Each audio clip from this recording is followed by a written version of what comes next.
Hey, good morning. It's a beautiful day here at Lake of the Ozarks. And let me tell you what, the boys at Harris have been busy. You can look down this list right here, this line. You see all these boats that are in white? All these that are in white, those just came in. These are the new Sunliners, newly redesigned this year, and they are marvelous.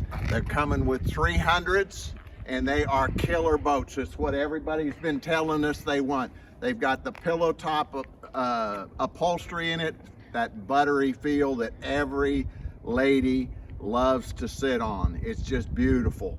These come with 300 horsepower and they will move you down the lake. We just got them in, haven't had time to even rig them. So if you have questions on them, you call me, Bob McBride, also known as Bobby Fresh, and I'll give you the scoop on each and every one of them. And when you click through the pictures at the end, there's going to be a spec sheet for each one, tells you what we got right here. And we have many, many more on order.